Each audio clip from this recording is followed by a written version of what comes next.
ప్రభునందు ప్రియమైన దేవుని వారలారా, దేవుని యొక్క అత్యధికమైన మహాకృపను బట్టి మనమంతా ఆయన సన్నిధికి చేరి ఉన్నాం. అందుకై మొదట దేవుని మహింపరుస్తూ చేరి వచ్చిన ప్రియులైన మీ అందరికీ మన దేవుడు రక్షకుడైన యేసు ప్రభునామంలో నా హృదయపూర్వక వందనములు తెలియజేస్తున్నాను. ప్రార్థన చేసుకొని ఆయన సహాయం చేత మనం వాక్య ధ్యానంలోనికి ప్రవేశిద్దాం. మహాగణుడును, మహోన్నతుడును, మహాపరిశుద్ధుడును, నిత్య నివాసై ఉన్న మా గొప్ప దేవ, మీకే స్తోత్రములు నాయన. ఈ సాయంత్రకాల సమయమున మేమందరము మీ యొక్క జీవము గల మాటలు వినుటకు చేరి ఉండగా మాతో మాట్లాడమని, మీ వాక్యం చేత మమ్మను హెచ్చరించి బలపరచుమని, మీరు మా ఎడల ఆలోచించినటువంటి తలంపులు బహు విస్తారములని, మీ యొక్క మాటలన్నీ మా ప్రయోజనం కొరకే, మా మేలు కొరకే, మా గురించి సుదీర్ఘమైన ఆలోచనలు కలిగి ఉన్నారు కనుకనే వీటన్నిటినీ పొందుపరిచి ఉన్నారని మేము నమ్మి తెలుసుకున్నటకు సహాయం చేయమని ప్రార్థిస్తూ, నా తండ్రి, మా ప్రవర్తన అంతట్లోనూ మీ అధికారమునకు ఒప్పుకొనొచ్చు, మీ చిత్తానుసారముగా మమ్మల్ని నడిపించమని ప్రాధేయపడచ్చు. నా తండ్రి, ఈ సమయాన్ని మీ పవిత్రమైన పాదముల చెంత సమర్పించుకుంటూ ఈ కృతజ్ఞతాస్తుతి ప్రార్థన మా ప్రభువును ప్రియరక్షకుడైన యేసుక్రీస్తు ప్రభుల వారి పేరిట మీకే సమర్పించి ప్రార్థించి వేడుకుంటున్నాను తండ్రి, ఆమేన్. ప్రియులారా, మనం ఈరోజు వాక్యధ్యానముగా అపోస్తలుల కార్యములు మొదటి అధ్యాయం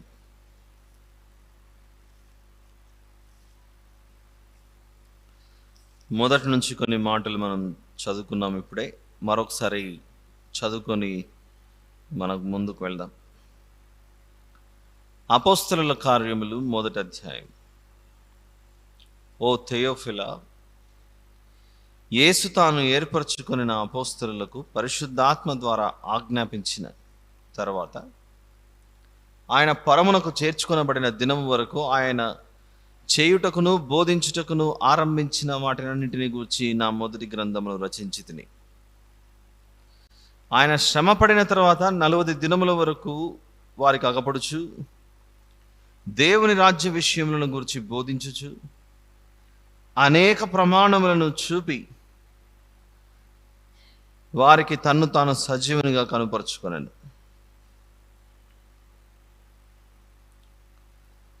ఆయన వారిని కలుసుకుని ఈలాగ ఆజ్ఞాపించెను: మీరు యెరూషలేము నుండి వెళ్ళక నా వలన వినిన తండ్రి యొక్క వాగ్దానము కొరకు కనిపెట్టుడి. యోహాను నీళ్లతో బాప్తిస్మం ఇచ్చెను, కానీ కొద్ది దినములలోగా మీరు పరిశుద్ధాత్మలో బాప్తిస్మం పొందెదరనెను. చదువుకున్న ఈ 5 వచనాలలో 3వ వచనంలో ఆయన శ్రమ పడిన తర్వాత 40 దినముల వరకు వారికి అగపడుచు, ఆయన శ్రమ పడిన తర్వాత అంటే ఏ దినం గురించి మాట్లాడుతున్నాడు? శిలువ మరణం చెందిన తర్వాత.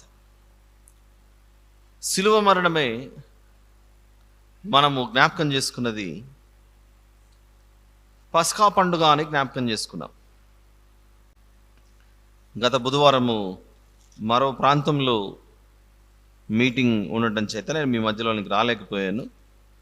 అంతకు మునుపు వారం మనం మాట్లాడుకున్నది నిర్గమకాండము 23వ అధ్యాయం. నిర్గమకాండం 23వ అధ్యాయంలో 3 పండుగల గురించి మనం ఆలోచించాం. ఆ 3 పండుగలలో ఆ రోజు పస్కా పండుగ గురించి విన్నాం. పస్కాను బలి చేసిన మరో దినమే పులియని రొట్టెల పండుగ అనేది చూసాం మనం. నిర్గమకాండం 23వ అధ్యాయము 14వ వచనం నుండి చూద్దాం. సంవత్సరమునకు 3 మారులు నాకు పండుగ ఆచరింపవలను, పులియని రొట్టెల పండుగను ఆచరింపవలను. నేను నీకు ఆజ్ఞాపించినట్లు ఆబేబు నెలలో నీవు ఐగుప్తులో నుండి బయలుదేరి వచ్చితివి గనుక ఆ నెలలో నియామక కాలమందు 7 దినములు పులియని రొట్టెలను తినవలెను. అలా పులియని రొట్టెల పండుగ గురించి మనము ఇంతకు ముందు కలుసుకున్న బైబిల్ స్టడీలో మనం విన్నాం. తర్వాత 16వ వచనంలో, నీవు పొలములో విత్తిన నీ వ్యవసాయముల తొలి పంట యొక్క కోత పండుగను, వ్యవసాయముల యొక్క తొలి పంట కోత పండుగ, దీని గురించే మనము మరి కొన్ని అధ్యాయాల్లో కూడా చూసాం. ఎక్కడెక్కడ చూసాము కొన్ని వచనాలు గుర్తు చేయగలరా? నిర్గమకాండము 34వ అధ్యాయం. నిర్గమకాండం 34.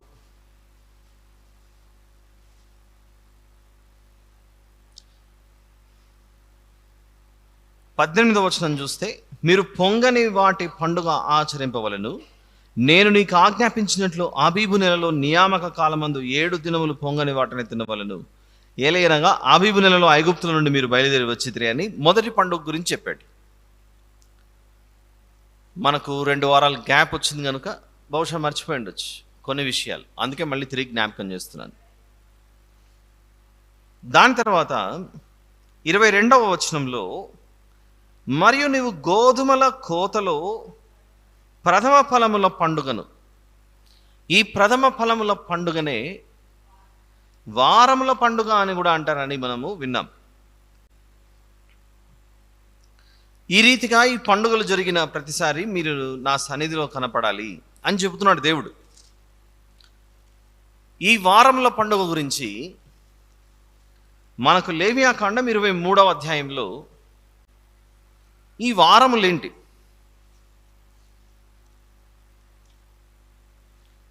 ఈ వారముల గురించి లేవియాకాండము 23వ అధ్యాయంలో 9వ వచనం నుండి చూడాలి మనం ఇది. మరియు యెహోవా మోషేకి ఇలాగ సెలవిచ్చెను, నీవు ఇశ్రాయేలీయులతో ఇట్లనుము, నేను మీకు ఇచ్చుచున్న దేశమునకు మీరు వచ్చి దాని పంటను కోయినప్పుడు మీ మొదటి పంటలో ఒక పనను యాజకుని యొద్దకు తేవలను. మొదటి పంటలో ఒక పన. ఈ పండుగను ఎప్పటి నుండి లెక్క వేయాలి, లెక్కించడం ఎలా ప్రారంభించాలి, దాని గురించి ఆయన సెలవిస్తూ 15వ వచనంలో, మీరు విశ్రాంతి దినమునకు మరునాడు మొదలుకొని, 15వ వచనంలో, మీరు విశ్రాంతి దినమునకు మరునాడు మొదలుకొని, ఏ విశ్రాంతి దినం గురించి మాట్లాడుతున్నాడు ఆయన? ఏ విశ్రాంతి దినం గురించి మాట్లాడుతున్నాడు అంటే, ఈ 23వ అధ్యాయంలోనే 5-6 వచనాలు. మొదటి నెల 14వ దినమున సాయంకాలమందు యెహోవా పస్కా పండుగ జరుగును. ఆ నెల 15వ దినమున యెహోవాకు పొంగని రొట్టెల పండుగ జరుగును.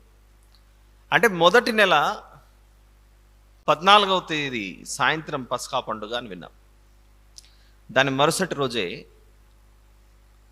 అది పులియని రొట్టెల పండుగ. దీని గురించి ఇంకా మనకు ఏవైనా ఆధారాలు దొరుకుతాయా అని మనం చూస్తే, నిర్గమకాండము 12వ అధ్యాయం.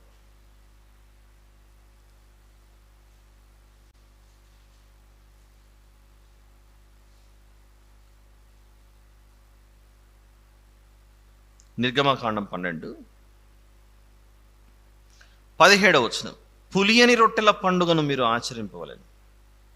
ఈ దినమందే నేను మీ సమూహములను ఐగుప్తు దేశం నుండి వెలుపలికి రప్పించితిని. అలా పులియని రొట్టెల పండుగ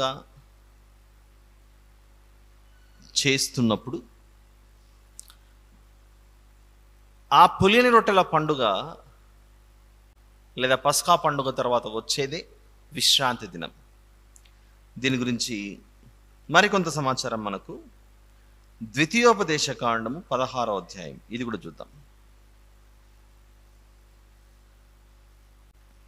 ద్వితీయోపదేశకాండము 16.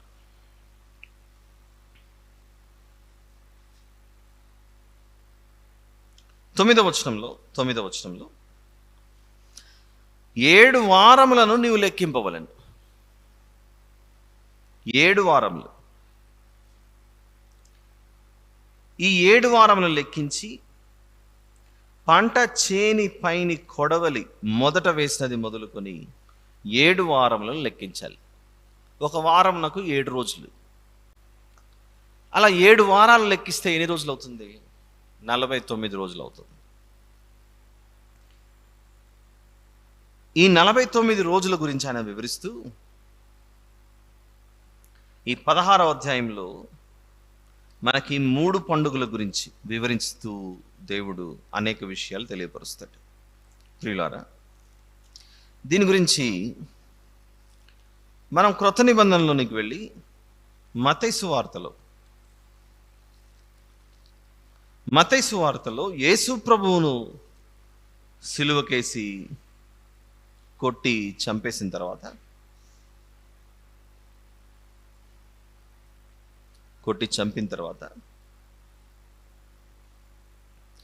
మత్తయి సువార్త 28వ అధ్యాయం. మత్తయి సువార్త 28 మొదటి వచనం మనం చూస్తే, విశ్రాంతి దినము గడిచిపోయిన తర్వాత ఆదివారమున తెల్లవారుచుండగా మగ్దలేనే మరియయు వేరొక మరియయు సమాధిని చూడవచ్చు. ఇది ఏ విశ్రాంతి దినము? యేసు ప్రభు పులియని రొట్టెను స్వీకరించిన తర్వాత వచ్చినటువంటి విశ్రాంతి దినం. అంటే పులియని రొట్టెల పండుగ జరిగినప్పుడు ఆ సమయంలో మనకు ఒక విశ్రాంతి దినం అనేది ఒకటి ఉంది. ఆ విశ్రాంతి దినము నుండి 7 వారాలు లెక్కించాలట. వచ్చేద్దామా? ఎక్కడికి వద్దాము? లేవియా కాండం 23. లేవియా కాండం 23.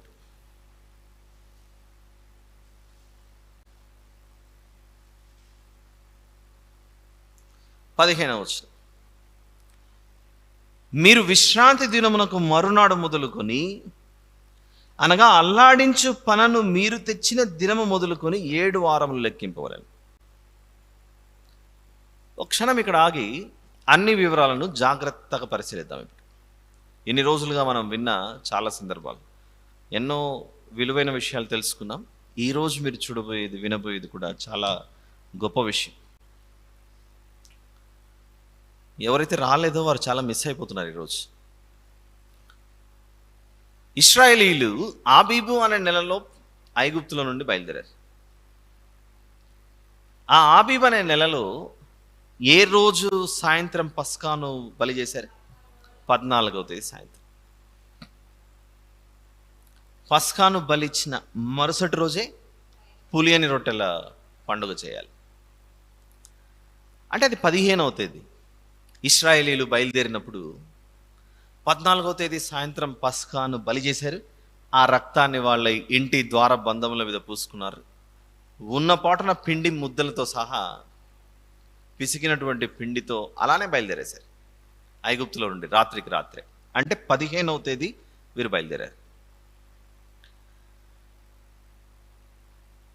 15వ తేదీ బయలుదేరారు అని అంటే మొదటి నెలలో ప్రయాణం చేసినటువంటిది ప్రారంభమైనది 15th డే రోజు, 15వ రోజు.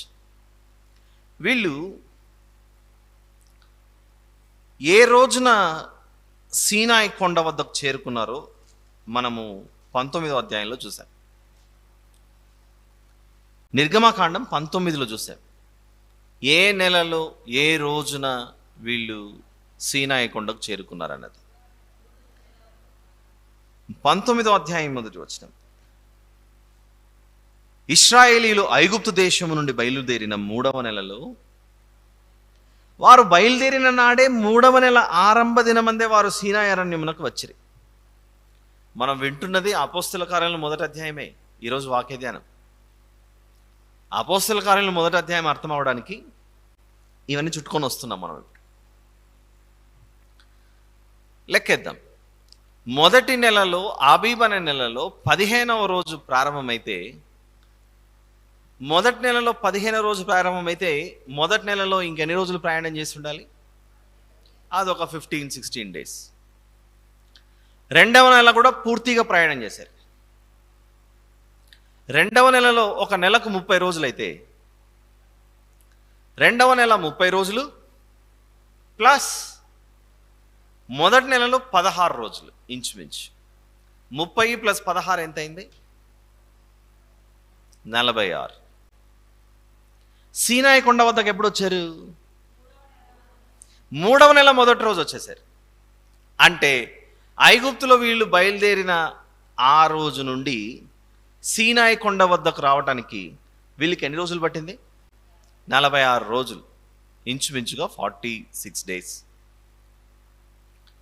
ఈ నంబర్ మర్చిపోకండి. అపోస్తల కార్యములు 1వ అధ్యాయము మరియు 2వ అధ్యాయం అర్థం అవ్వాలంటే దానికి సంబంధించిన ఒక ప్రాఫెసీ, ఒక ప్రవచనం దేవుడు ఈ నిర్గమకాండం 19లో దాచిపెట్టాడు.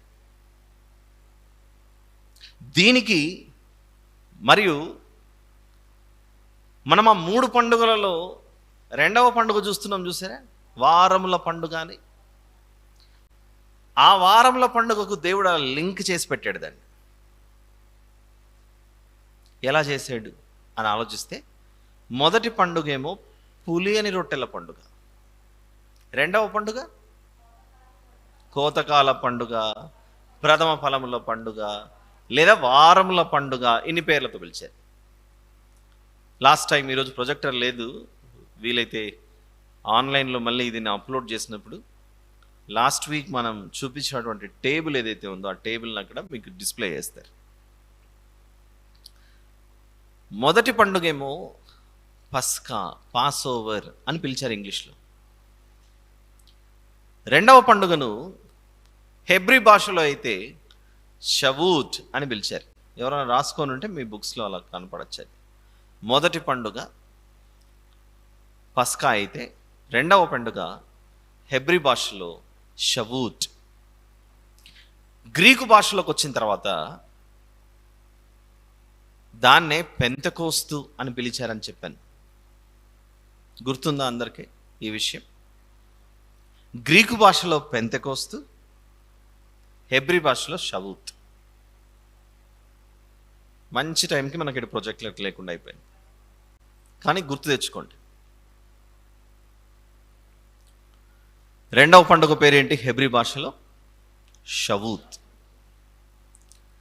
గ్రీకు భాషలో పెంతెకోస్తు, తెలుగు భాషలో వారముల పండుగ. అంతే. తెలుగు భాషలో వారముల పండుగ, గ్రీకు భాషలో పెంతెకోస్తు, హెబ్రీ భాషలో షవూత్. ఇక అబ్సల్యూట్ ఇంగ్లీష్లో ట్రాన్స్లేట్ చేస్తే ఫెస్టివల్ ఆఫ్ వీక్స్, వారముల పండుగ, ఫెస్టివల్ ఆఫ్ ఫస్ట్ ఫ్రూట్ అని కూడా అనొచ్చు. All right. ఇప్పుడు అన్నిటినీ ఒకదాన్ని జాయింట్ చేసుకుంటూ వెళ్దాం. ఇప్పుడు జాగ్రత్తగా. నంబర్ 1, ఐగుప్తులో వీళ్ళు బయలుదేరిన సమయం మొదటి నెల 15వ తేదీ. సీనాయి కొండకు వచ్చే సమయానికి వారి ప్రయాణం ఎంతవరకు సాగింది? ఎన్ని రోజులు? 46 రోజులు. 46 రోజుల తర్వాత 19వ అధ్యాయంలో దేవుడు ఒక మాట అంటాడు. మీరు సీనాయి కొండ వద్దకు వచ్చారు కదా, చూద్దాం మొదటి వచనం. ఇశ్రాయేలీయులు ఐగుప్తు దేశం నుండి బయలుదేరిన 3వ నెలలో, వారు బయలుదేరిన నాడే 3వ నెల ఆరంభ దినమందే వారు సీనాయి అరణ్యమునకు వచ్చిరి. వచ్చిన తర్వాత మోషే గారు 3వ వచనంలో, మోషే దేవుని యొద్దకు ఎక్కిపోవగా యెహోవా ఆ పర్వతము నుండి అతన్ని పిలిచి, నీవు యాకోబు కుటుంబీకులతో ముచ్చటించి ఇశ్రాయేలీయులకు తెలుపవలసినదేమనగా అని చెప్పినప్పుడు మోషే గారు, దేవుడు ఏమని చెప్తాడంటే, నేను ఐగుప్తీయులకు ఏమి చేసి తిన్నో మిమ్మల్ని గద్ద రెక్కల మీద మోసి నా యొద్దకు మిమ్మల్ని ఎట్లు చేర్చుకుంటున్నో మీరు చూచితిరి. కాగా మీరు నా మాట శ్రద్ధగా విని నా నిబంధన అనుసరించి నడిచిన ఎడల మీరు సమస్త దేశ జనులలో నాకు స్వకీయ సంపాద్యమగుదురు. సమస్త భూమియు నాదే కదా, మీరు నాకు యాజక రూపమైన రాజ్యముగాను పరిశుద్ధమైన జనముగాను ఉందురని చెప్పుము. నీవు ఇశ్రాయేలులతో పలుకవలసిన మాటలు ఇవే అని చెప్పగా మోషే గారు కొండ మీద నుండి దిగి వచ్చి ప్రజల పెద్దలను పిలిపించి యెహోవా తనకు ఆజ్ఞాపించిన ఆ మాటలన్నీ వారి ఎదుట తెలియపరచను. ఒకసారి ఎక్కాడు, ఒకసారి దిగాడు. గుర్తొస్తున్నాయి కదా ఈ విషయాలు. అందుకు ప్రజలందరూ యెహోవా చెప్పినదంతయు చేసేదమని ఏకముగా ఉత్తరం ఇచ్చిరి. అప్పుడు మోషే తిరిగి వెళ్ళి ప్రజల మాటలను యెహోవాకు తెలియజేశాడు. ప్రభువా, నువ్వు చెప్పినదంతా వింటారంట తండ్రి అని చెప్పాడు. అంటే 46వ రోజుకి సాయంత్రానికో లేదా 47 మార్నింగ్ అనుకుందాం, కొండ మీదకి వెళ్ళారు. 47th డే, 47 కొండ మీదకి వెళ్ళగానే దేవుడు వాళ్ళని నేను ఎలా మోసుకొని వచ్చాను చూడు, నా మాట శ్రద్ధగా వినాలి, చెప్పిరాప మోషే అనగానే మోషే గారు దిగేస్తారు. లెక్కలు మర్చిపోకండి ప్లీజ్. లెక్క మర్చిపోతే ఈరోజు అపోస్తల కార్యంలో 1వ అధ్యాయం 2వ అధ్యాయం అర్థమవుతుంది. ఐగుప్తులో బయలుదేరినప్పుడు 15వ తేదీ, 14వ తేదీ అర్ధరాత్రి బయలుదేరేశారు. సీనాయి కొండకు వచ్చేసరికి 45-46 రోజులు పట్టింది. 45-46 డేస్ పట్టింది. వచ్చిన వెంటనే మోషే గారు కొండ మీదకి వెళ్ళారు. వీళ్ళందరూ కొండ కిందనే ఉన్నారు. నేను చెప్పినవన్నీ వాళ్ళు వినాలి అని దేవుడు చెప్పినప్పుడు వాళ్ళకు వచ్చి తెలియజేస్తానే మేము వింటాము అని చేతులు కట్టుకొని చెప్పారు. వాళ్ళు చెప్పిన తర్వాత ప్రభా వాళ్ళు వింటారట తండ్రి అని చెప్పేసి పైకి వెళ్ళాడు. అలాగైతే మళ్ళీ దిగేసి నువ్వు ఒక మాట చెప్పురా, ఏం చేయాలంటే 9వ వచనంలో 19:9 యెహోవా మోషేతో, ఇదిగో నేను నీతో మాట్లాడున్నప్పుడు ప్రజలు విని నిరంతరము నీ యందు నమ్మకం ఉంచున్నట్లు నేను కారుమబ్బులలో నీ యొద్దకు వచ్చేదనని చెప్పాను. మోషే ప్రజల మాటలను యెహోవాతో చెప్పగా యెహోవా మోషేతో, నీవు ప్రజల యొద్దకు వెళ్ళి నేడును రేపును వారిని పరిశుద్ధపరచుము, వారు తమ బట్టలు ఉతుక్కోవాలి. నేడు రేపు వారు బట్టలు ఉతుక్కొని సిద్ధంగా ఉండాలి. నేడు రేపు అంటే అర్థం ఏంటి? ఈరోజు రేపు బట్టలు ఉతుక్కొని రెడీగా ఉండాలి. నేను వస్తాను మాట్లాడతానని. అంటే 47th డే అయిపోయి నేడు రేపు అన్నాడంటే 48-49 రోజు, 48-49 అంటే పులియని రొట్టెల పండుగ జరిగిన సమయం నుండి లెక్కేసుకుంటూ వస్తే సీనాయి కొండ వద్దకు రావటానికి వీరికి ఎన్ని వారములు పట్టింది? ఈ బట్టలు ఉతుక్కునే టైంకి ఎన్ని రోజులు పట్టింది మీరు లెక్కేయండి. ఇందాక మనకు 2వ పండుగను ఏ రీతిగా చేయమన్నాడు దేవుడు? 7 వారములు లెక్కేయండి అని చెప్పాడు.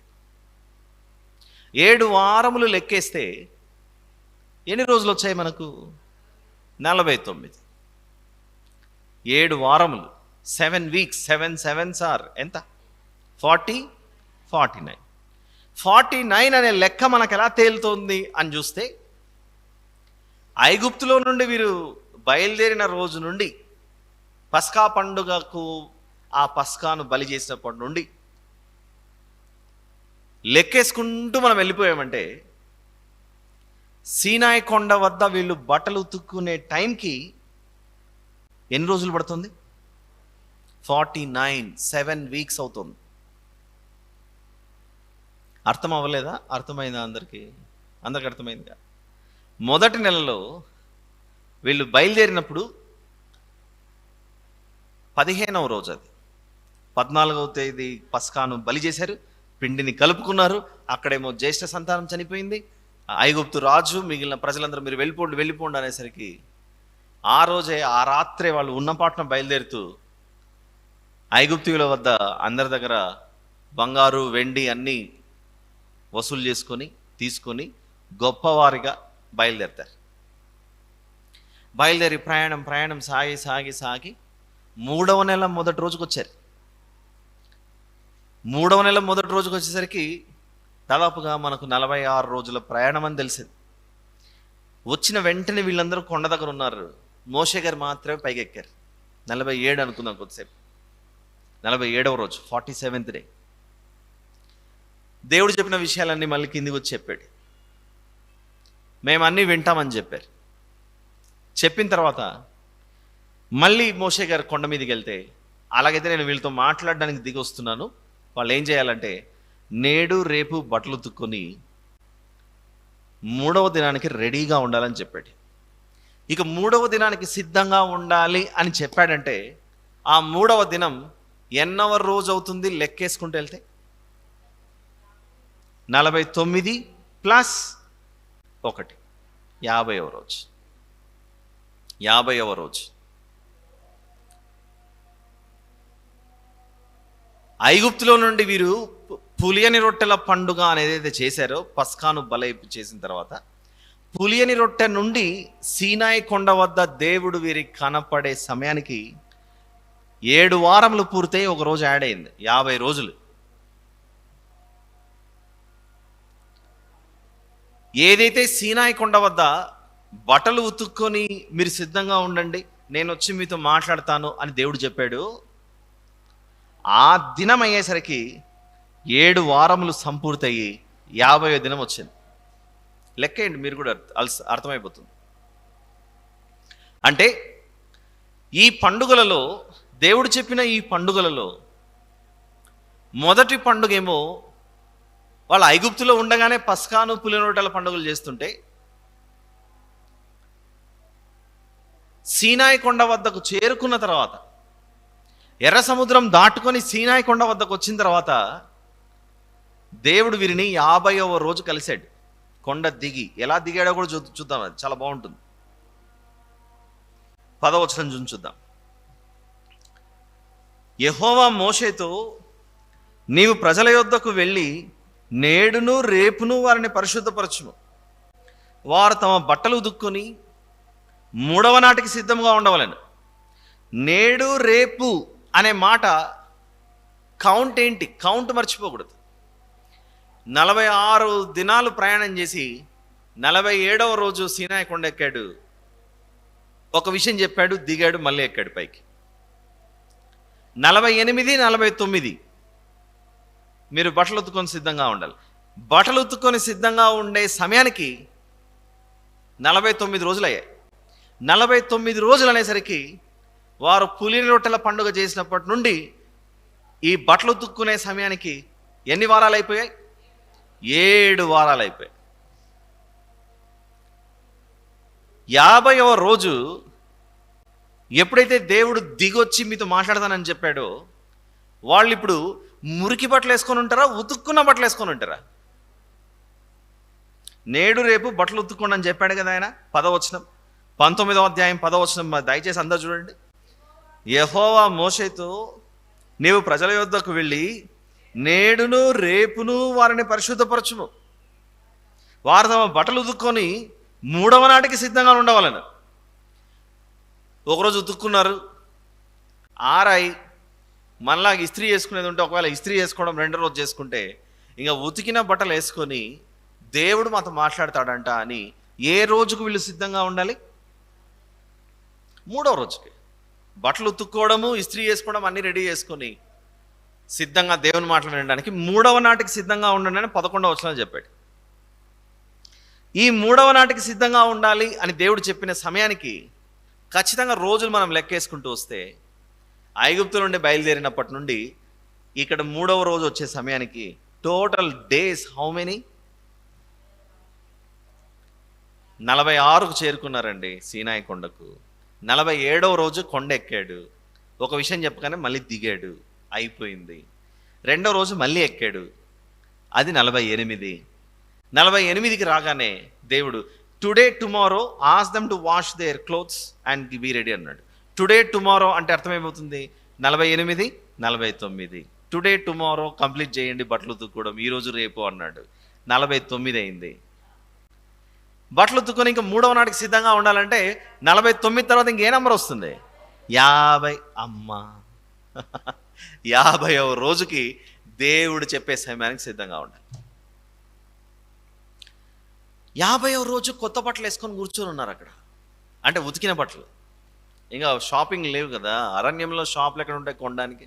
అందుకే బట్టలు ఉతుక్కొని నీట్గా అన్నీ సిద్ధపరచుకొని, దేవా మేము మా బట్టలు ఉతుక్కొని మలినమైన మురికి బట్టలు అన్నీ తీసి పక్కన పడేసి ఉతికిన బట్టలు వేసుకొని నువ్వు ఏం మాట్లాడతావో మేము వినటానికి సిద్ధంగా ఉన్నామని అక్కడ కూర్చొని ఉన్నారు. అందరూ కూర్చోవడం దేవుడు గమనించి అప్పుడు ఆయన ఆ ప్రజల మధ్యలో దిగుతాడు. ఎలా దిగుతాడో చూద్దాం. 15వ వచనం. అప్పుడు అతడు 3వ నాటికి సిద్ధముగా ఉండుడి, ఏ పురుషుడు స్త్రీని చేరకూడదని చెప్పాను. 3వ నాడు ఉదయమైనప్పుడు, 3వ నాడు ఉదయం అవగానే ఆ పర్వతము మీద ఉరుములు, మెరుపులు, సాంద్రమేఘము, బూర యొక్క మహాధ్వనియు కలుగగా పాళెములోని ప్రజలందరూ వణకిరి. దేవునిని ఎదుర్కొనుటకు మోషే పాళెములో నుండి ప్రజలను అవతలికి రప్పింపగా వారు పర్వతము దిగువను నిలిచిరి. ఇప్పుడు 18వ వచనం. యెహోవా అగ్నితో, underline that point, very important. యెహోవా అంటే అర్థం ఏంటి? దేవుడు ఎల్లప్పుడూ ఉన్నవాడు. ఆ ఉన్నవాడు ఎలా దిగాడట? అగ్నితో దిగాడు సీనాయి పర్వతం మీదికి. అగ్నితో దేవుడు ఏ రోజున దిగాడు? ఐగుప్తులో నుండి బయలుదేరిన నాట నుండి ఎన్నో రోజు? 50th డే, 50వ రోజు దిగాడు అగ్నితో. 50వ రోజు దిగి అప్పుడు మొదలు పెట్టాడు క్లాస్. తెలుసు కదా, 20వ అధ్యాయము 1వ వచనం నుండి చూస్తే, నీ దేవుడనైన యెహోవాను నేనే అని 3వ వచనంలో, నేను తప్ప వేరొక దేవుడు నీకుండకూడదు. 2వ వచనంలో ఆయన, నీ దేవుడనైన యెహోవాను నేనే, నేనే దాసుల గృహమైన ఐగుప్తు దేశంలో నుండి నిన్ను వెలుపలికి రప్పించి తిని. ఫస్ట్ మాట చెప్పాడు. ఈ లెక్క మర్చిపోకండి ప్లీజ్. ఈ విషయము ఇన్నేళ్ల నా సువార్త పరిచర్యలో కూడా ఈరోజు మీ మధ్యలోనే నేను మొదటిసారి చెప్తున్నాను. అందుకే మీరు మిస్ అవ్వకండి అని చెప్తున్నాను. నేను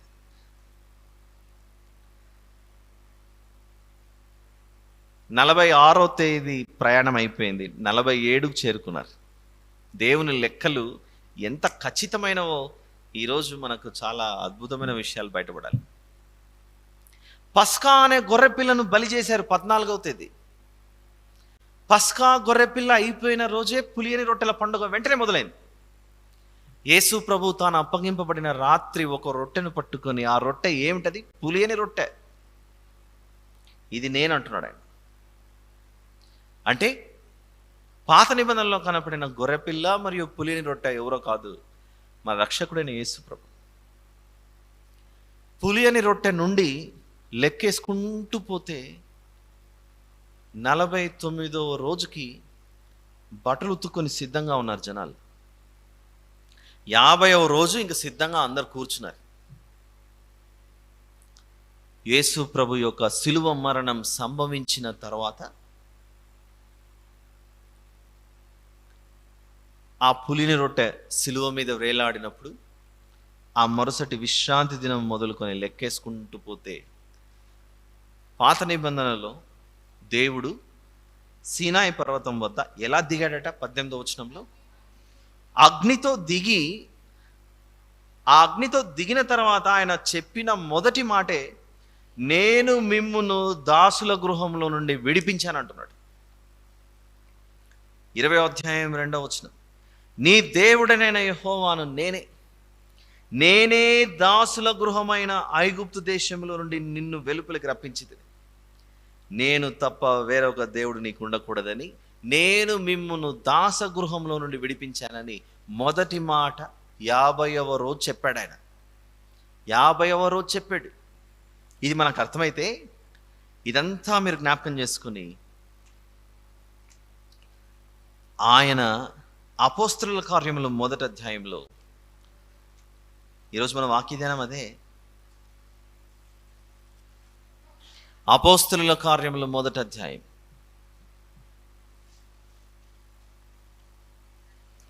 3వ వచనం దగ్గరకు వద్దాం. 3వ వచనం. ఆయన శ్రమ పడిన తర్వాత 40 దినముల వరకు వారికి అగపడుచు. చాలు సిస్టర్. ఆయన శ్రమ పడిన తర్వాత అనే మాటకు అర్థం ఏంటి? ఆయన దేహం సిలువ మీద వేలాడింది చూసారా? ఆ శ్రమ, సిలువ శ్రమ. ఆ సిలువ శ్రమ సంభవించిన తర్వాత ఎన్ని రోజులు వారికి కనపడ్డాడట? 40 రోజులు కనపడ్డాడు. 40 రోజులు కనపడ్డాడు. 40 రోజుల తర్వాత ఏమైపోయింది? ఆయన ఆరోహణమై వెళ్ళిపోయాడు ఆకాశంలోనికి. వెళ్ళిపోయేటప్పుడు ఒక మాట చెప్పాడు. ఏం చెప్పాడంటే 4-5 వచనాలలో ఆయన వారిని కలుసుకుని ఇలాగ ఆజ్ఞాపించాను, మీరు యెరూషలేము నుండి వెళ్ళక నా వలన వినిన తండ్రి యొక్క వాగ్దానం కొరకు కనిపెట్టుడి. నేను ఒక విషయం చెప్పాను, నేను వెళ్ళిన తర్వాత మీ కొరకు ఆదరణకర్తను పంపిస్తానని. నేను వెళ్ళకపోతే ఆయన రాడు. చూద్దాం ఆ మాట కూడా. యోహాను సువార్త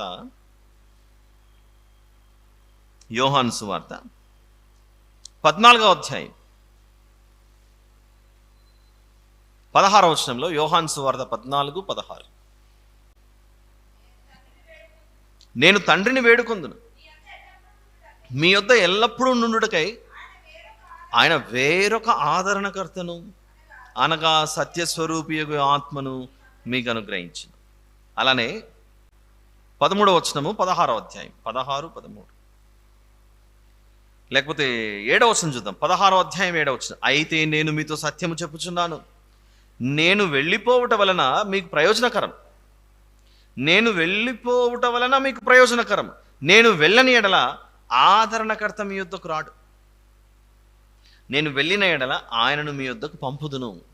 అలా యేసు ప్రభు అపోస్తలుల కార్యముల్లో 1వ అధ్యాయము 3వ వచనము 4వ వచనంలో తెలియజేస్తున్నట్టు, నేను వెళ్ళి మీకు ఒక ఆదరణకర్తను పంపిస్తాను, అంతవరకు మీరు యెరూషలేములో నిలిచి ఉండండి. ఎన్ని దినములు కనపడ్డాడట ఆయన శిలువ మరణం చెందిన తర్వాత? 40 రోజులు. 40 రోజులు. శిలువ మరణం ఎప్పుడు జరిగింది? పులియని రొట్టెల పండుగ అందు జరిగింది. నిజమా కాదు? పస్కా పండుగ, పులియని రొట్టెల పండుగ. ఈ పండుగ అప్పుడే యేసు ప్రభును చంపేశారు శిలువ మీద. పులియని రొట్టెల పండుగ నుండి ఇశ్రాయేలీయులు ఎన్ని దినాలు ప్రయాణం చేసుకుంటూ వెళ్ళిపోయారు? 46 రోజులు ప్రయాణం చేసి ఆ తర్వాత 47కు మోషే గారు కొండెక్కారు. అంటే యేసు ప్రభు శిలువ మరణం చెందినది పులియని రొట్టెల పండుగ రోజైతే, ఆ పులియని రొట్టెల పండుగ తర్వాత ఆ విశ్రాంతి దినం మొదలుకొని, మత్తయి సువార్త 28 చూసాం కదా, విశ్రాంతి దినం గడిచిపోయిన తర్వాత ఆదివారం తెల్లవారుజామున మరియా మగ్దలేని మరియా వీళ్ళందరూ వెళ్తారు అక్కడ. అప్పటికే యేసు ప్రభు భూమిలో నుండి ఆదివారమున తెల్లవారుజామున ప్రథమ ఫలముగా బయటకు వచ్చేస్తాడు సమాధిలో నుండి. ప్రథమ ఫలమైనటువంటి ఆయన సమాధిలో నుండి మొదట వచ్చేస్తాడు. ఒక స్త్రీ ఆయనను ముట్టాలి, తాకాలని చెప్పేసి 20వ అధ్యాయంలో వస్తుంది. యోహాను సువార్త 20లో 17వ వచనంలో, లేదా 20వ అధ్యాయం యోహాను సువార్త 20:15 నుండి నేను చదువుతాను, దయచేసి చూడండి. యేసు, అమ్మా ఎందుకు ఏడ్చుచున్నావు తల్లి, ఎవరిని వెతుకుచున్నావు అని ఆమె అడుగగా, ఆయన తోటమాలి అనుకుని, అయ్యా నీవు ఆయనను మోసుకొని పోయిన ఎడల ఆయనను ఎక్కడ ఉంచితివో నాతో చెప్పుము, నేను ఆయనను ఎత్తుకొని పోదునని చెప్పాను. యేసు ఆమెను చూచి మరియా అని పిలిచాను. ఆమె ఆయన వైపు తిరిగి ఆయనను హెబ్రీ భాషతో రబ్బూని అని పిలిచాను. ఆ మాటకు బోధకుడు అని అర్థం. యేసు ఆమెతో, నేను ఇంకనూ తండ్రి యొద్దకు ఎక్కిపోలేదు గనుక నన్ను ముట్టుకొన వద్దని అంటున్నాడు. నన్ను ముట్టుకోవద్దమ్మా, నన్ను ముట్టుకోవడానికి నీకు పర్మిషన్ లేదు ఇప్పుడు. ఎందుకంటే నేను సమాధిలో నుండి తిరిగి లేచిన తర్వాత నేను మొదట వెళ్ళి అక్కడ పరలోకంలో అక్కడ దేవునికి, తండ్రి అయినటువంటి దేవునికి కనపడి మళ్ళీ మీ దగ్గరకు వస్తాను. అప్పుడు కావాల్సి నన్ను ముట్టచ్చు. ఎందుకు ముట్టచ్చు?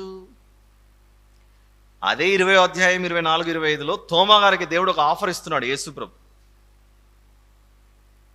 24, 25లో యేసు వచ్చినప్పుడు 12 మందిలో ఒకడైన దిదుమ అనబడిన తోమా వారితో లేకపోయాను గనుక తక్కిన శిష్యులు మేము ప్రభువును చూచితిమని అతనితో చెప్పగా అతడు, నేను ఆయన చేతులలో మేకుల గుర్తును చూచి నా వ్రేలో ఆ మేకుల గుర్తులో పెట్టి నా చెయ్యి ఆయన ప్రక్కలో ఉంచితేనే కానీ నమ్మనని వారితో చెప్పాను. ఆ తర్వాత 8 దినముల తర్వాత యేసు ప్రభు ఆ శిష్యుల వద్దకు వచ్చినప్పుడు తోమా గారితో 27th వర్స్ యోహాను సువార్త 20:27 తర్వాత యేసు ప్రభు తోమాను చూచి, నీ వ్రేలు ఇటు చాచి నా చేతులు చూడుము, నీ చెయ్యి చాచి నా ప్రక్కలో ఉంచి అవిశ్వాసివి కాక విశ్వాసమై ఉండుమనని. అక్కడ ఉన్నటువంటి స్త్రీతో ఏమంటున్నాడు? నన్ను ముట్టద్దమ్మా, నేను ఇంకా తండ్రి వద్దకు ఎక్కిపోలేదు అన్నాడు. అయితే తోమా గారి దగ్గరికి వచ్చి, ఇదిగో నువ్వు అన్నావు కదా నా చేతిలో మేకుల గుర్తులోకి నీ వ్రేలు పెడతా అన్నావు కదా, పెట్టి చూడు తోమా. నా కడుపులో ఈ బల్లెపొట్లో నువ్వు చేయి పెడతా ఉన్నావు కదా, పెట్టి చూడు అని నన్ను తాకు అని అంటున్నాడు. అంటే అక్కడ మరియా గారికి కనబడిన సమయానికి తోమా గారికి కనపడిన సమయానికి మధ్యలో యేసు ప్రభు పరలోకంలో ఆ పరలోకం అనే దేవాలయానికి వెళ్ళి నేను తిరిగి లేచానని చూపించి మళ్ళీ తిరిగి వచ్చాడు. ఇది ఏమిటో తెలుసా? లేవియాకాండం 23వ అధ్యాయానికి రండి. మృతులలో నుండి లేచిన ప్రథమ ఫలమైన యేసు ప్రభు అనే ఈ పన, మొదటి పన, మృతులలో నుండి లేచిన యేసు ప్రభు అనే ఆ మొదటి పన లేవియాకాండం 23 9, 10 వచనాలు చూద్దాం. మరియు యెహోవా మోషేకి ఇలాగ సెలవిచ్చాను, నీవు ఇశ్రాయేలీయులతో ఇట్లనుము, నేను మీకు ఇచ్చుచున్న దేశమునకు మీరు వచ్చి దాని పంటను కోయినప్పుడు మీ మొదటి పంటలో ఒక పనను యాజకుని యొద్దకు తేవలని. మొదటి పన, మీ పంటలో మొదటిది యాజకుని వద్దకు తీసుకొచ్చి, ఇదిగో మా పంటలో మొదటి ప్రథమ ఫలం ఇదే అని యాజకునికి చూపించాలట. అది పాత నిబంధన, ఒక నీడ, ఒక ఛాయ. దాని నిజ స్వరూపం ఎవరో నెరవేర్చబడాలి? యేసు ప్రభువులో నెరవేర్చబడాలి. ఎలా చెప్పగలం? కొలసి 2, 16, 17 వచనాలు. ఎన్ని పండుగలున్నా ఏమున్నా అన్నీ ఎవరి యందు నెరవేర్చబడ్డాయట? కొలసి పత్రిక 2వ అధ్యాయం 16, 17 కాబట్టి అన్నపానముల విషయంలోనైనను పండుగ, అమావాస్య, విశ్రాంతి దినమును వాటి విషయంలోనైనను మీకు తీర్పు తీర్చినవనికి నీ అవకాశం ఇయ్యకుడి. ఇవి రాబో వాటి ఛాయే కానీ నిజస్వరూపం క్రీస్తులో ఉన్నది. పంటలో నుండి వచ్చిన మొదటి పనను మీరు తీసుకెళ్ళి దేవాలయంలో యాజకుడు ఉంటే మా పంటలో ఇదే తొలి పన అని చూపించాలట. ఇది చూపించాలి. కానీ యేసు ప్రభు ఆయనే ప్రధాన యాజకుడు, ఆయనే ప్రథమ ఫలం. భూమి మీదకి దేవాలయం ఎక్కడుంది? ఆత్మ సంబంధమైన దేవాలయం లేదు. కాబట్టి ఈ మొదటి ప్రథమ ఫలం ఏ ఆలయానికి వెళ్ళి కనబడాలి? పరలోకమందున్న తండ్రైన దేవుని వద్దకు వెళ్ళి మృతుల్లో నుండి నేను లేచుటలో ప్రథమ ఫలం నేనే అని చూపించేసి చూద్దామా? కొరింథీయులకు రాసిన మొదటి పత్రిక 15వ అధ్యాయం. కొరింథీయులకు రాసిన మొదటి పత్రిక 15:20 వచనం.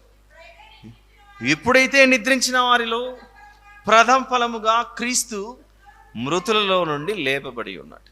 యేసు ప్రభు ప్రథమ ఫలముగా మృతుల్లో నుండి లేచి ఉన్నాడు. ఆ మొదటి పన అల్లాడించిన సమయం నుండి ఎన్ని రోజులు లెక్కించమని చెప్పాడు? లేవియాకాండం 23లో మొదటి పన అల్లాడించిన సమయం నుండి అని ఆ లెక్క చెప్తాడు. చూడండి మనకు 15వ వచనం. లేవియాకాండం 23:15 మీరు విశ్రాంతి దినమునకు మరునాడు మొదలుకొని, అనగా అల్లాడించు పనను మీరు తెచ్చిన దినము మొదలుకొని 7 వారం లెక్కింపవాలని. అలా యేసు ప్రభు తిరిగి లేచినదే ప్రథమ ఫలమైతే, ఆయనే మొదటి పంటలోని మొదటి పన అయితే, ఆయన లేచిన సమయం నుండి 7 వారాలు లెక్కేస్తే మనకు 49 రోజులు ఈ పస్కా, పులియని రొట్టెల పండుగ, ఆ విశ్రాంతి దినము, ప్రభు యొక్క పునరుత్థానం, ఇవన్నీ లెక్కేసుకుంటూ వస్తే ఇంచుమించుగా 49 రోజులు అయిపోయి 50వ రోజు రావాలి మనకు. ఎందుకు 50 రోజు? అపోస్తల కార్యాల 1వ అధ్యాయంలో ఆయన శ్రమ పడిన తర్వాత అనే పదాన్ని ఉపయోగించాడు. ఆయన శ్రమ పడిన తర్వాత ఎన్ని రోజులు కనబడ్డాడు? 40 రోజులు. ఇప్పుడు వారముల పండుగ మనకు జరగాలన్నా సీనాయి కొండ వద్ద ఆ 50వ రోజు దేవుడు ఎలా దిగాడు? అగ్నితో దిగాడు. ఇశ్రాయేలీయులు ఐగుప్తులో నుండి బయలుదేరినప్పుడు అది పస్కా మరియు పులిన రొట్టెల పండుగ. సీనాయి కొండ వద్దకు చేరుకొని బట్టలు ఉత్తుకొని కూర్చున్న సమయానికి పెంతెకోస్తు అనే పండుగ, షవూట్ అనే హెబ్రీ పండుగ, తెలుగులో వారముల పండుగ, ప్రథమ ఫలం పండుగ. అపోస్తల కార్యములకు వచ్చిన తర్వాత ఆయన శ్రమ పడిన తర్వాత 40 రోజులు కనబడ్డాడు. నేను లేచాను, ఇదో మొదటి పన. అప్పటి నుండి లెక్కేసుకొస్తే ఈ అపోస్తల కార్యాలను 1వ అధ్యాయం 3వ వచనం సమయానికి 40 రోజులు అయిపోయాయి. ఇప్పుడు 2వ అధ్యాయం దగ్గరకు వద్దాం. 2వ అధ్యాయం 1వ వచనం, అపోస్తల కార్యాలు 2వ అధ్యాయం 1వ వచనం. పెంతెకోస్తు పండుగ దినం వచ్చినప్పుడు అందరూ ఒక చోట కూడి ఉండిరి అని చూడండి. అక్కడ పెంతెకోస్తు పండుగ దినం వచ్చినప్పుడు అందరూ ఒక చోట కూడి ఉన్నారు. అందరూ, ఆల్ ద పీపుల్. ఇశ్రాయేలీయులు ఐగుప్తుల నుండి బయలుదేరినప్పుడు ఇదే పెంతెకోస్తు పండుగ దినం అప్పుడు అందరూ ఏ రీతిగా ఉన్నారు? బట్టలు ఉతుక్కొని సిద్ధంగా ఒక చోట కూడుకొని ఉన్నారు. ఒక చోట కూడుకొని ఉంటే ఆ రోజు దేవుని మాటలన్నీ తెలియజేసింది ఎవరు? దేవుడేమో అగ్నితో దిగి వస్తే చెప్పిందేమో మోషే గారు. అవునా? ఏ రీతిగా అయితే నిర్గమకాండం 19లో 50వ రోజు దేవుడు అగ్నితో దిగాడు, అపోస్తల కార్యంలో 2వ అధ్యాయం 1వ వచనంలో పెంతెకోస్తు పండుగ దినం ఒకటి వచ్చింది. పెంతెకోస్తు పండుగ దినం ఆయన శ్రమ పడిన తర్వాత ఎన్ని రోజులకు రావాలి? అది 50వ రోజు. 50వ రోజు జరిగితే యేసు ప్రభు పరలోకానికి ఆరోహణమైనదేమో ఆయన శ్రమ పడిన తర్వాత 40 రోజులు కనబడి వెళ్ళిపోయాడు. యేసు ప్రభు ఆరోహణమైపోయిన, ఆకాశంలోకి ఆరోహణమైపోయిన 40 రోజుల తర్వాత ఎగ్జాక్ట్గా 10 రోజులకి పరిశుద్ధాత్మ దేవుడు దిగేశాడు.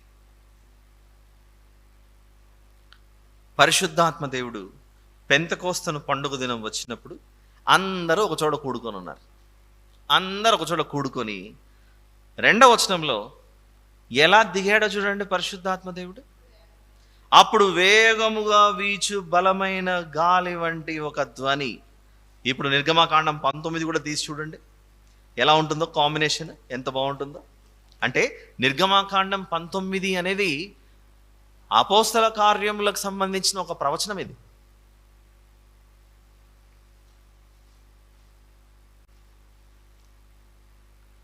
19వ అధ్యాయము 16వ వచనంలో 3వ నాడు ఉదయమైనప్పుడు ఆ పర్వతము మీద ఉరుములు, మెరుపులు, సాంద్రమేఘము, బూర యొక్క మహాధ్వనియు కలుగగా పాళెములోని ప్రజలందరూ వణికిరి. ఏమైందబ్బా, ఇది మాకు అర్థం అవ్వట్లేదు అని అనుకుంటున్నారు అక్కడ. దాని గురించే 2వ వచనం అపోస్తల కార్యంలో 2:2లో పెంతెకోస్తు పండుగ దినం వచ్చినప్పుడు అందరూ ఒకచోట కూడుకొని ఉంటే అప్పుడు వేగముగా వీచు బలమైన గాలి వంటి ఒక ధ్వని ఆకాశము నుండి అకస్మాత్తుగా వారు కూర్చుండి ఉన్న ఇల్లంతయు నిండెను. అలా నిండినప్పుడు ఆయన ఎలా దిగాడు? అగ్ని జ్వాలల వంటి నాలుకలు విభాగింపబడినట్టుగా అగ్నిలో దిగాడు. అక్కడ వాక్యం చెప్పడానికి ఆ రోజు దేవుడు ఏ రీతిగా దిగాడు? అగ్నితో దిగాడు. నిర్గమకాండం 19 50వ రోజు సీనాయి కొండ వద్ద. ఎలాగైతే 50వ రోజు ఆ రోజు పెంతెకోస్తు పండుగ దినం ఓల్డ్ టెస్ట్మెంట్లో షవూట్ అనే హెబ్రీ పండుగ, వారముల పండుగ అనే ఆ హెబ్రీ పండుగ అప్పుడు ఎలాగైతే అగ్నితో దిగాడో వాక్యం చెప్పడానికి వాక్యం చెప్పే ముందుగా వారిని ఏ రీతిగా సిద్ధపడి ఉండమని చెప్పాడు? బట్టలు ఉతుక్కొని మలినమైన వస్త్రాలను పక్కన పెట్టి మంచిగా శుభ్రపరిచిన వాటితో మీరు సిద్ధంగా ఉండండి. అదొక ఛాయ, ఒక సాదృశ్యం, నిజస్వరూపం. ఇక్కడ వీళ్ళందరూ ఒక చోట కూడుకొని ఉంటే 3వ వచనంలో మరియు అగ్నిజ్వాలల వంటి నాలుకలు విభాగింపబడినట్టుగా వారికి కనబడి వారిలో ఒక్కొక్కని మీద వ్రాలగా అందరూ పరిశుద్ధాత్మతో నిండిన వారై ఆ ఆత్మ వారికి వాక్శక్తి అనుగ్రహించిన కొలది అన్య భాషలతో మాట్లాడసాగారు. అలా దేవుని వాక్యం, క్రొత్త నిబంధనకు సంబంధించిన వాక్యం ఆ రోజు, ఆ 50వ రోజు, పెంతెకోస్తు పండుగ దినం రోజు ఈ భూమి మీదికి రావటం జరిగింది. యేసు ప్రభు భూమి మీదికి వచ్చినప్పుడు శిశువుగా మనం క్రిస్మస్ అనే పండుగ చేస్తాం. యేసు ప్రభు శిలువ మరణం చెందిన సందర్భాన్ని పస్కా పండుగ లేదా పులియని రొట్టెల పండుగ అని జరుపుకుంటాం. పరిశుద్ధాత్మ దేవుడు భూమి మీదికి దిగిన సందర్భమే పెంతెకోస్తు. ఆయన శ్రమ పడిన తర్వాత 40 రోజులకు యేసు ప్రభు వెళ్ళిపోతే 40 రోజులు అయిపోయిన 10 డేస్కి మన మధ్యలోనికి ఆత్మరూపిగా అగ్నిజ్వాలలలో పరిశుద్ధాత్మ దేవుడు దిగాడు. దిగి ఆ రోజు అగ్నితో దేవుడు సీనాయి కొండ వద్ద దిగినప్పుడు అన్ని విషయాలు ఇశ్రాయేలీలకు తెలియజెప్పమని మోషే గారిని ఒక సాధనంగా వాడుకున్నాడు. దేవుడి విషయాలు చెబుతున్నాడు అని 20వ అధ్యాయం నిర్గమకాండం ప్రారంభ వచనాలలో చూడుము, దాసుల గృహంలో నుండి నేను మిమ్మల్ని ఎలా విడిపించాను అని అంటాడు. మొదటి మాటే అది. ఆ లెసన్లో 50వ రోజు మొదటి మాటే ప్రారంభమైంది. అది ఏం మాట? అది మిమ్మల్ని దాసుల గృహంలో నుండి విడిపించాను, మీకు తెలుసా ఈ విషయము అని అంటున్నాడు. అక్కడ దాసుల గృహంలో నుండి విడిపించినటువంటి దేవుడును నేనే దాసుల గృహమైన ఐగుప్తు దేశంలో నుండి నిన్ను వెలుపలికి రప్పించి తిని, నేను తప్ప వేరొక దేవుడు నీకు ఉండకూడదు. అదే మాటనే అపోస్తల కార్యంలో 2వ అధ్యాయంలో పరిశుద్ధాత్మ దేవుడు దిగినప్పుడు పేతురు గారు లేచి అందరితో ఈ మాట మాట్లాడతారు. 14వ వచనం అపోస్తల కార్యంలో 2:14. అయితే పేతురు ఆ 11 కూడా లేచి నిలిచి బిగ్గరగా వారితో ఇట్లా, యూదయ మనుష్యులారా, యెరూషలేములో కాపురం ఉన్న సమస్త జనులారా, ఇది మీకు తెలియగాక, చెవియొగ్గి నా మాటలు వినుడి. చెవియొగ్గి నా మాటలు వినుడి, నా మాటలు వినండి. 21వ వచనం, ప్రభువు నామమును బట్టి ప్రార్థన చేయి వారందరూ రక్షణ పొందుదురు, ఆయనలోనే రక్షణ. 32వ వచనం, ఈ యేసును దేవుడు లేపెను, దీనికి మేమందరము సాక్షులం. 35వ వచనం, నీవు నా కుడి పార్శ్వన కూర్చుండుమని ప్రభువు నా ప్రభువుతో చెప్పెను అని. 36వ వచనం, మీరు సిలువ వేసిన ఈ యేసునే దేవుడు ప్రభువుగాను క్రీస్తుగాను నియమించాను, ఇది ఇశ్రాయేలు వంశమంతయు రూఢిగా తెలుసుకున్న వాళ్ళని చెప్పారు. అలా పరిశుద్ధాత్మ దేవుడు మన పాప భారములను సిలువ మీద వేలాడిన ఈ జీవాధిపతి అయిన యేసు ఆయన మన ప్రభు, మనం నిమిత్తమే మోసి ఉన్నాడని పేతురు గారు అనేక విషయాలు ఆ రోజు తెలియజేయడం జరుగుతుంది. ఆ రోజు అగ్నితో దిగినప్పుడు నిర్గమకాండం 19లో తెలియజేసిన మొదటి మాటే, నేను దాసుల గృహంలో నుండి ఎలా విడిపించానో మీకు తెలుసా, అది నేనే అని అంటాడు. ఇది మనకు అర్థమైతే మనమందరము భూమి మీద నివసించిన మనమందరము పాపం, సిన్ అనే దానికి బానిసలుగా అయిపోయాం. అలాంటి దాసుల గృహమైన ఈ పాపపు లోకంలో నుండి ఎలా విడిపించాడో చూడండి ఆయన ఒక్కసారి సిలువ మీద. ఆయన తప్ప మరొకరు లేరు. అది అపోస్తల కాలం 2వ అధ్యాయంలో పేతురు గారు తెలియజేస్తున్న ఒక అద్భుతమైన సందేశం. ఆ విషయం స్పష్టత కలిగిన తర్వాత, స్పష్టంగా వారికి అర్థమైన తర్వాత, మమ్మును పాపమనే దాసగృహంలో నుండి విడిపించిన ఆయనను మా చేతులారా మేమే చంపేసుకున్నామా అని హృదయంలో నొచ్చుకున్నారు. 37వ వచనం అపోస్తల కాలం 2:37. వారు ఈ మాట విని హృదయంలో నొచ్చుకుని, సహోదరులారా మేమేమి చేతుమని పేతురును కడమ అపోస్తలులను అడుగగా, పేతురు, మీరు మారు మనస్సు పొంది పాపక్షమాపణ నిమిత్తము ప్రతివాడు యేసుక్రీస్తు నామమున బాప్తిస్మము పొందుడి. అప్పుడు మీరు పరిశుద్ధాత్మ అను వరము పొందుదురు. బాప్తిసం పొందినప్పుడు జరిగేదేమిటి? మన ప్రాచీన స్వభావమును విడిచిపెడతాం. నవీన స్వభావంతో మనం బయటికి వస్తాం. ప్రాచీన స్వభావమును విడిచిపెట్టి నవీన స్వభావంతో మీరు బట్టలు ఉతుక్కొని నేడు రేపు సిద్ధంగా ఉండండి అని చెప్పాడే. 48-49 రోజు మీ పాత మలినమైన వస్త్రములను పక్కన పెట్టి ఉదకబడిన శుభ్రమైన వస్త్రాలతో సిద్ధంగా ఉండండి. ఇది మనకు అర్థమైతే ఈ అపోస్తల కార్యము 2వ అధ్యాయంలో పేతురు గారు ప్రకటించిన సువార్త ద్వారా వీరిని దేనితో కడిగి పవిత్రపరిచాడు? ఎఫెసీ పత్రిక 5వ అధ్యాయం, ఎఫెసీలకు రాసిన పత్రిక 5వ అధ్యాయం 27వ వచనంలో క్రీస్తు కూడా సంఘమును ప్రేమించి అది కళంకమైనను ముడతైనను అట్టిది మరి ఏదైనాను లేక పరిశుద్ధమైనది గాను నిర్దోషమైనది గాను మహిమ గల సంఘము గాను ఆయన తన ఎదుట దానిని నిలువబెట్టుకునవలనని వాక్యముతో ఉదక స్నానము చేత దానిని పవిత్రపరిచి పరిశుద్ధపరచుటకై దాని కొరకు తన్ను తాను అప్పగించుకొని. ఆనాడు వారు నిజంగానే వస్త్రాలను ఉదికి శుభ్రపరచుకొని ఉదికిన బట్టలతో దేవుని సన్నిధిలో కనబడితే, ఇదే పెంతెకొస్తేను దినాన 50వ రోజు ఈ మనుషులు ఏ రీతిగా కడుగబడి పరిశుద్ధపరచబడుతున్నారు? బాప్తిస్మము ద్వారా తమ పాత మలినమైన వస్త్రములను పక్కన పెట్టి నూతన వస్త్రాలతో ప్రభువును అంగీకరించిన స్థితిలో యేసు ప్రభు అనే పర్వతం వద్ద కూర్చొని పేతురు గారు చెప్పే మాటలు వింటున్నారు. అక్కడ ఇంకా చూద్దామా మరిన్ని వివరాలు. జకర్యా గ్రంథం 3వ అధ్యాయం. జకర్యా గ్రంథం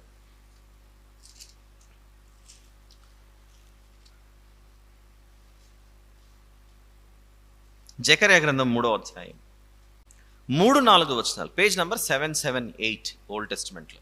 జకర్యా గ్రంథం 3వ అధ్యాయం. ఆత్మ సంబంధమైన విషయాన్ని మనం నిత్యము వాడుకునే వాడుక భాషతో ఎలా ఉపయోగిస్తున్నాడో దేవుడు తన దూతను పంపించి ఒకసారి మనం చదువుదాం. ఇక్కడ 3-4 వచనాలు. యెహోషువ మలిన వస్త్రములు ధరించిన వాడై దూత సముఖంలో నిలవబడి ఉండగా, అప్పుడు దూత దగ్గర నిలిచి ఉన్న వారిని పిలిచి ఇతని మైల బట్టలు తీసివేయుడు అని ఆజ్ఞాపించి, నేను నీ దోషమును పరిహరించి ప్రశస్తమైన వస్త్రములతో నిన్ను అలంకరించుచున్నాను అని సెలవిచ్చాను. ఆత్మ సంబంధమైన ప్రశస్తమైన వస్త్రములు ఇవి. ఆ రోజు అపోస్తల కార్యంలో 2వ అధ్యాయంలో 50వ రోజు వారముల పండుగ పెంతెకొస్తేను పండుగ దినాన వారి యొక్క ప్రాచీన స్వభావము అనేటువంటిది తొలగించుకొని నవీన స్వభావముతో వారు తమ జీవితాన్ని ప్రారంభించారు. మరిన్ని విషయాలు ఒకసారి కొలసి పత్రిక 3వ అధ్యాయంలోకి వెళ్ళి చూద్దాం. కొలసి పత్రిక 3.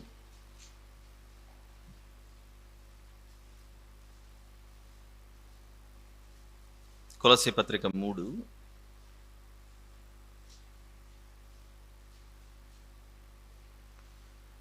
8వ వచనం నుండి చూద్దాం. ఇప్పుడు మీరు కోపము, ఆగ్రహము, దుష్టత్వము, దూషణ, మీ నోట బూతులు అను వీటిని అన్నిటినీ విసర్జించుడి. ఒకనితో కూడా అబద్ధమాడకుడి. ఏలైనగా ప్రాచీన స్వభావమును, క్రింద ఫుట్ నోట్లో ప్రాచీన పురుషుని దాని క్రియలతో కూడా మీరు పరిత్యజించి జ్ఞానము కలుగు నిమిత్తము దానిని సృష్టించిన వాని పోలిక చొప్పున నూతన పరచబడుచున్న నవీన స్వభావమును ధరించుకొని ఉన్నారు. ధరించుకొని ఉన్నారు అనే మాట, ధరించుకొని ఉన్నారనే మాటకు అర్థం ఏంటి? మనం వస్త్రాలనే ధరించుకుంటాం. పాతవన్నిటిని మీరు పక్కన పడేశారు. ఏమిటి పాతవి? అవసరం లేదు ఇక వాటితో. ఏమిటి పాతవి? కోపము, ఆగ్రహము, దుష్టత్వము, దూషణ, మీ నోట బూతులు, వీటన్నిటిని పక్కన పెట్టేసి దాని క్రియలతో కూడా మీరు పరిత్యజించారు కనుక జ్ఞానము కలుగు నిమిత్తము దాన్ని సృష్టించిన వాని పోలిక చొప్పున మనం సృష్టించిన దేవుడు ఏమై ఉన్నాడు? పరిశుద్ధుడై ఉన్నాడు. ఆ పరిశుద్ధుడై ఉన్న దేవుని పోలిక చొప్పున నూతన పరచబడుచున్న నవీన స్వభావమును మనము ధరించుకుని ఉన్నాం. ఆ రీతిగా నిర్గమకాండం 19లో వారు బట్టలు ఉతుక్కొని సిద్ధంగా ఉండాలి అనే మాటను దేవుడు ఏం తెలియజేస్తున్నాడంటే, మలినమైన వస్త్రాలను పక్కన పెట్టి ఉదకబడిన, శుభ్రం చేయబడిన పరిశుద్ధతతో మీరు నా సన్నిధిలో కనపడాలి. అలా శరీరానికి సంబంధించిన వస్త్రాలను శుభ్రం చేసుకొని సిద్ధంగా ఉండండి అని పాత నిబంధనలో చెబితే, అదే 50వ దినం వారముల పండుగ రోజు, కోతకాల పండుగ రోజు దేవుడు తెలియజేసినదే, ఇదిగో మీ ప్రాచీన స్వభావం విడిచిపెట్టి నవీన స్వభావంతో రండి. అందుకే దేవుడు యేసు ప్రభు భూమి మీద ఉండగా కోత విస్తారంగా ఉంది, పనివారు కొద్దిగా ఉన్నారు. కోత విస్తారంగా ఉంది కానీ పనివారు కొద్దిగా ఉన్నారు. మత్తయి సువార్త 9వ అధ్యాయం, మత్తయి సువార్త 9:37, 37:38. మత్తయి సువార్త 9వ అధ్యాయం 37-38 వచనాలు. కోత విస్తారమే కానీ పనివారు కొద్దిగా ఉన్నారు గనుక తన కోతకు పనివారిని పంపమని కోత యజమానుని వేడుకొనుడని తన శిష్యులతో చెప్పాను. ఏం జరుగుతుంది? ఎవరెవరైతే నూతనంగా దేవుని రాజ్యంలో చేర్చబడతారో, దేవుని యొక్క ధనాగారం, ఆయన కొట్టులోనికి చేర్చబడిన ఫలములలో, ధాన్యములో నీవొకరివి.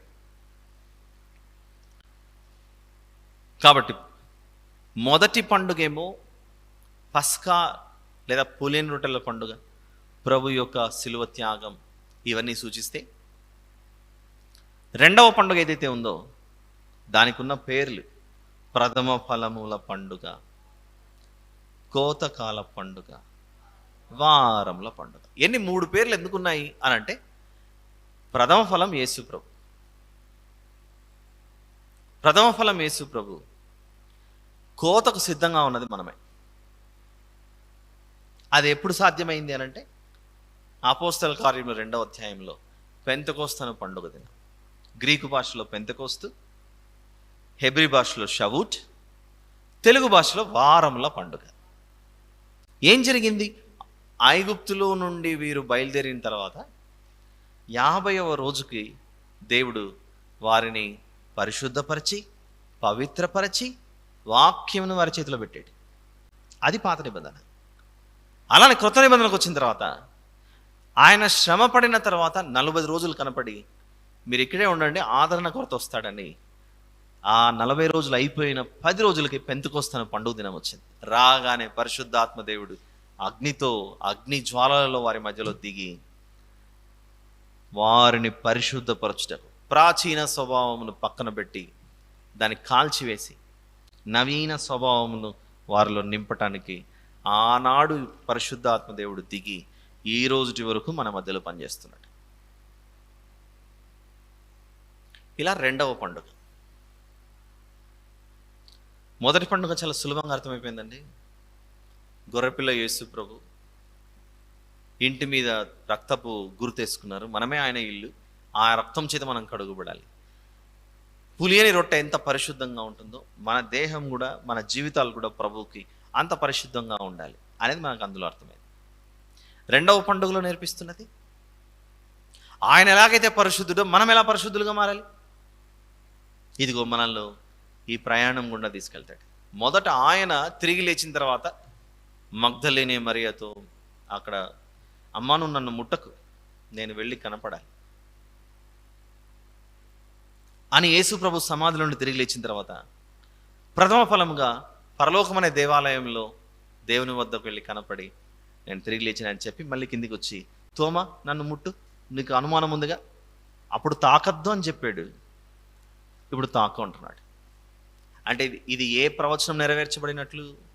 లేవ్యాకాండం 23లో మీరు కోత కోసిన పంటలో మొదటి పనను తీసుకొని వచ్చి యాజకునికి చూపించాలి. అలానే యేసు ప్రభు కొరింథీ మొదటి పత్రిక 15వ అధ్యాయంలో చెప్పబడిన విధంగా ఆయన ప్రథమ ఫలం అయితే, ఆ ప్రథమ ఫలం మొదట సమాజంలో నుండి లేచి పరలోకానికి వెళ్ళి కనపడి, ఆ తర్వాత ఆయన ఎలాగైతే సమాధి నుండి తిరిగి లేచాడో మనం కూడా బాప్తిస్మం ద్వారా ఆయన మరణంలో పాలు పొందబడి ఆయన పునరుత్థానంలో ఏకమైపోయాం. అందుకే రోమపత్రిక 6వ అధ్యాయం, రోమిలకు రాసిన పత్రిక 6 ముగించుకుందాం. ఇది ఒకటి చూసి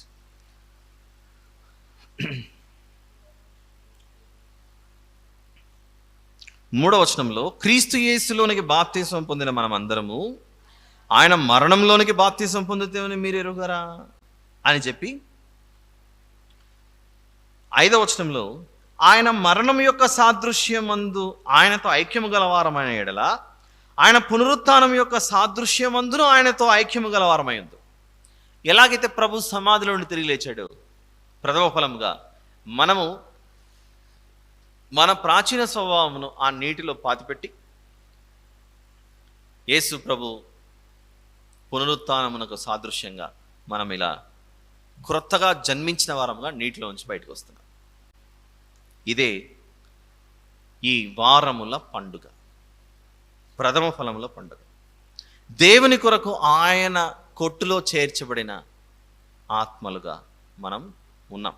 ఇక మిగిలినది 3వ పండుగ. 3వ పండుగ పేరేంటి?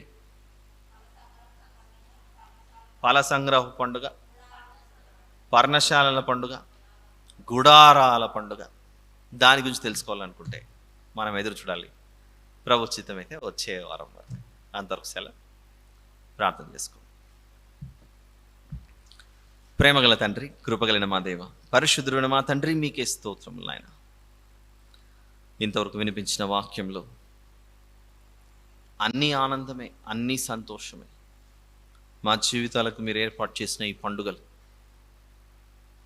దాసగృహమైన ఐగుప్తుల నుండి విడిపించారు ఒకనాడు ఇశ్రాయేలీయులను. మీ ప్రజలమైన మమ్మును పాపమనే దాసగృహము నుండి విడిపించారు. ఏమిచ్చినా కూడా ఈ రుణం తీర్చుకోలేమని మరొకసారి జ్ఞాపకం చేసుకుంటా. మా ప్రభును ప్రియరక్షకుడైన యేసు ప్రభు వారి పేరిట అడిగి వేడుకొని సమర్పిస్తున్నాను తండ్రి. ఆమెన్.